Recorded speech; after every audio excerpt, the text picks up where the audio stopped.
ओम शांति। 16 मार्च 2024 के ईश्वरीय महावाक्य मुरली का सार। मीठे बच्चे, ज्ञान की डिपार्टमेंट अलग है, योग की अलग है। योग से आत्मा सत्वप्रधान बनती है। योग के लिए एकांत की ज़रूरत है। प्रश्न, स्थायी याद में रहने का आधार क्या है? उत्तर, तुम्हारे पास जो कुछ भी है उसे भूल जाओ। शरीर भी याद न रहे, सब ईश्वरीय सेवा में लगा दो। यही है मेहनत। इस कुर्बानी से याद स्थायी रह सकती है। तुम बच्चे प्यार से बाप को याद करेंगे तो याद से याद मिलेगी। बाबा भी करंट देंगे। करंट से ही आयु बढ़ती है। आत्मा एवर हेल्दी बन सकती है। ओम शांति। अब योग और ज्ञान दो चीज़ें हैं। बाप के पास यह बहुत बड़ा खजाना है जो बच्चों को देते हैं। बाप को जो बहुत याद करते हैं उनको करंट जास्ती मिलती है, क्योंकि याद से ही याद मिलती है। यह कायदा है, क्योंकि मुख्य है याद। ऐसे नहीं कि ज्ञान बहुत है, इसका मतलब याद करते ही नहीं। ज्ञान की डिपार्टमेंट अलग है। योग की बहुत बड़ी सब्जेक्ट है, ज्ञान की उससे कम। योग से आत्मा सत्वप्रधान बन जाती है, क्योंकि बहुत याद करते हैं। याद के बिगर सत्वप्रधान बनना असंभव है। बच्चे ही सारा दिन बाप को याद नहीं करते तो बाप भी याद नहीं करेंगे। बच्चे अच्छी रीति याद करते हैं तो बाप की भी याद से याद मिलती है। बाप को खींचते हैं, यह भी बना बनाया खेल है जिसको अच्छी रीति समझना है। याद के लिए बहुत एकांत भी चाहिए। पिछाड़ी में आने वाले जो उच्च पद पाते हैं उसका आधार भी याद है। उन्हें याद बहुत रहती है। याद से याद मिलती है। जब बच्चे बहुत याद करते हैं तो बाप भी बहुत याद करते हैं। वह कशिश करते हैं, कहते हैं ना, बाबा रहम करो, कृपा करो। इसमें भी याद चाहिए। अच्छी तरह याद करेंगे तो ऑटोमेटिकली वह कशिश होगी, करंट मिलेगी। आत्मा को अंदर आता है कि मैं बाबा को याद करती हूँ, तो वह याद एकदम भरपूर कर देती है। ज्ञान है धन। याद से फिर याद मिलती है, जिससे हेल्दी बन जाते हैं, पवित्र बन जाते हैं। इतनी ताकत है जो सारे विश्व को पवित्र बना देते हैं। इसलिए बुलाते हैं, बाबा आकर पतितों को पावन बनाओ। मनुष्य तो कुछ भी जानते नहीं, ऐसे ही रडियाँ मारते और समय वेस्ट करते रहते हैं। बाप को जानते नहीं, नौधा भक्ति भल करते हैं। शिव के मंदिर में जाकर काशी कलवट खाते हैं, मिलता कुछ भी नहीं, फिर भी विकर्म बनने शुरू हो जाते हैं। माया झट फंसा देती है, प्राप्ति कुछ भी नहीं। अब तुम जानते हो, पतित पावन बाप है, उन पर कुर्बान जाना चाहिए। बाप वह समझते हैं शिव शंकर एक है, यह भी अज्ञान है। यहाँ बाबा बार बार कहते हैं, मन मना भव, मुझे याद करो तो तुम पवित्र बन जाएंगे। तुम काल पर जीत पाते हो। इससे तुम जितनी कोशिश करेंगे तो माया भी विघन डालेगी, क्योंकि माया समझती है यह बाप को याद करेंगे तो मुझे छोड़ देंगे, क्योंकि जब तुम मेरे बनते हो तो सब कुछ छोड़ना पड़े। मित्र संबंधी धन आदि कुछ भी याद न आए। एक कथा है, लाठी भी छोड़ो, सब चीज़ें छुड़ाते हैं, परंतु यह कभी नहीं कहते कि शरीर को भी याद नहीं करो। बाप कहते हैं यह शरीर तो पुराना है, इसे भी भूलो। भक्ति मार्ग की बातें भी छोड़ दो, एकदम सब कुछ भूल जाओ, अथवा जो कुछ है काम में लगा लो, तभी याद टिकेगी। अगर उच्च पद पाना है तो बहुत मेहनत करनी चाहिए। शरीर भी याद न रहे। अशरीरी आए थे, अशरीरी होकर जाना है। बाप बच्चों को पढ़ाते हैं, इनको कोई तमन्ना नहीं है, यह तो सर्विस करते हैं। बाप में ही तो ज्ञान है ना। यह बाप और बच्चे का खेल है इकट्ठा। बच्चे भी याद करते हैं, फिर बाप बैठ सर्च लाइट देते हैं। कोई बहुत खींचते हैं तो बाप बैठ लाइट देते हैं। बहुत नहीं खींचते हैं तो यह बाबा बैठ बाप को याद करते हैं। कोई समय किसको करंट देनी है तो नींद फिट जाती है, यह फुरना लग जाता है कि फलाने को करंट देनी है। पढ़ाई से आयु नहीं बढ़ेगी, करंट से आयु बढ़ती है। एवर हेल्दी बनते हैं। दुनिया में किसकी आयु 125 150 वर्ष भी होती है तो ज़रूर हेल्दी होंगे। भक्ति भी बहुत करते होंगे, भक्ति में भी कुछ फ़ायदा है, नुकसान नहीं। जो भक्ति भी नहीं करते उनके मैनर्स भी अच्छे नहीं होते। भक्ति में भगवान में विश्वास रहता है। धंधे में झूठ पाप नहीं करेंगे, क्रोध नहीं आएगा। भक्तों की भी महिमा है। मनुष्यों को यह मालूम नहीं है कि भक्ति कब शुरू हुई। ज्ञान का तो पता नहीं पड़ता, भक्ति भी पावरफुल होती जाती है। फिर भी जब ज्ञान का प्रभाव हो जाता है तो फिर भक्ति बिल्कुल छूट जाती है। यह दुख सुख भक्ति और ज्ञान का खेल बना हुआ है। मनुष्य कह देते हैं दुख सुख भगवान ही देते हैं, फिर उनको सर्वव्यापी कह देते हैं। लेकिन सुख दुख अलग चीज़ है।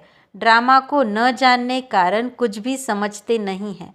इतनी सब आत्माएं एक शरीर छोड़ दूसरा लेती है, यह तुम ही जानते हो। ऐसे नहीं कहेंगे कि सतयुग में तुम ही देही अभिमानी रहते हो। यह तो अब बाप सिखलाते हैं, ऐसे देही अभिमानी बनो। अपने को आत्मा समझ बाप को याद करना है, पवित्र बनना है। वहाँ तो है ही पवित्र सुख धाम।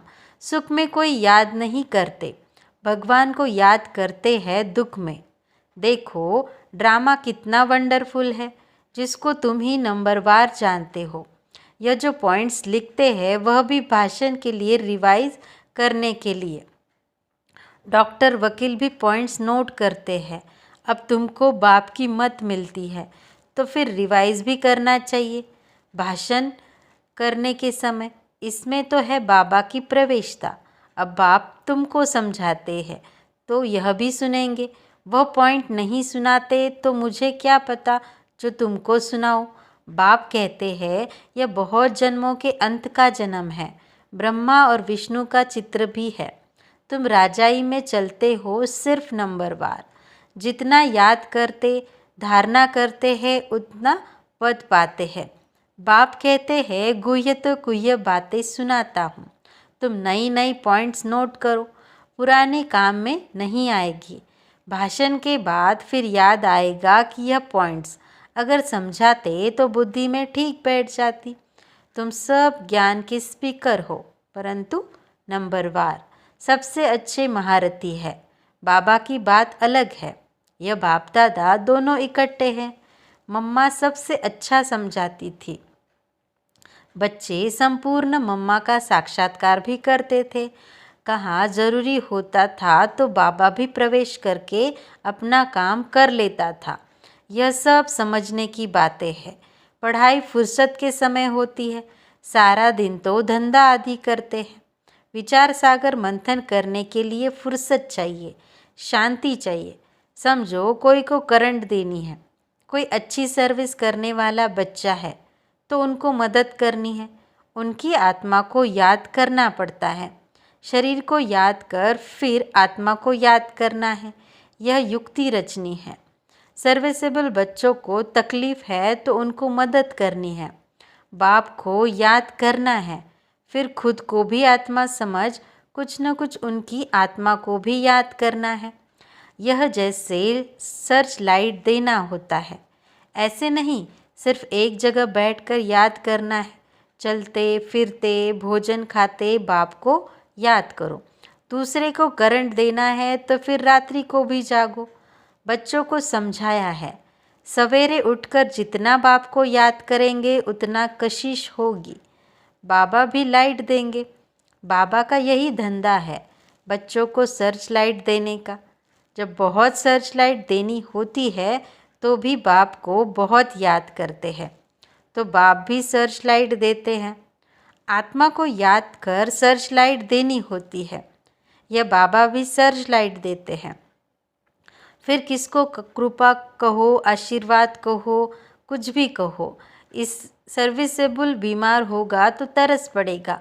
रात को जागकर भी उनकी आत्मा को याद करेंगे, क्योंकि उनको पावर की दरकार है। याद करते हैं तो उनको रिटर्न में याद मिलती है। बाप का लव बच्चों पर जाती है, फिर उनको भी याद पहुंचती है। बाकी ज्ञान तो सहज है, उसमें माया के विघ्न नहीं पड़ते। मुख्य है याद, इसमें विघ्न पड़ते हैं। याद से बुद्धि सोने का बर्तन बन जाती है जिसमें धारण होती है। कहावत है, शेरनी का दूध सोने के बर्तन में ठहरता है। इस बाप के ज्ञान धन के लिए भी सोने का बर्तन चाहिए। वह तब होगा जब याद की यात्रा में रहेंगे। याद नहीं करेंगे तो धारणा नहीं होगी। ऐसे मत समझो कि बाप अंतर्यामी है, कुछ बोला और हुआ। यह तो भक्ति मार्ग में होता है। बच्चा हुआ तो कहेंगे गुरु की कृपा है, अगर नहीं हुआ तो कहेंगे ईश्वर की भावी। रात दिन का फर्क है। तुम बच्चों को ड्रामा का राज तो बाप ने अच्छी रीति समझाया है, तुम भी पहले जानते नहीं थे। वह है तुम्हारा मर्जीवा जन्म। अभी तुम जानते हो हम देवता बन रहे हैं। तुम इस टॉपिक पर समझा सकते हो कि यह लक्ष्मी नारायण को राज्य कैसे मिला, फिर कैसे गवाया। सारी हिस्ट्री ज्योग्राफी हम आपको समझाएंगे। यह ब्रह्मा भी कहते हैं हम लक्ष्मी नारायण की पूजा करते थे, गीता पढ़ते थे। बाबा ने जब प्रवेश किया तो सब कुछ छोड़ दिया, साक्षात्कार हुआ। बाबा ने कहा मुझे याद करो तो विकर्म विनाश होंगे। इसमें गीता आदि पढ़ने की बात नहीं। बाप इनमें बैठा है, सब कुछ छुड़ा दिया। कभी शिव का दर्शन करने मंदिर में नहीं गए। भक्ति की बातें एकदम उड़ गई। यह नॉलेज बुद्धि में आ गई। रचना और रचना के आदि मध्य अंत की। बाप को जानने से तुम सब कुछ जान जाते हो।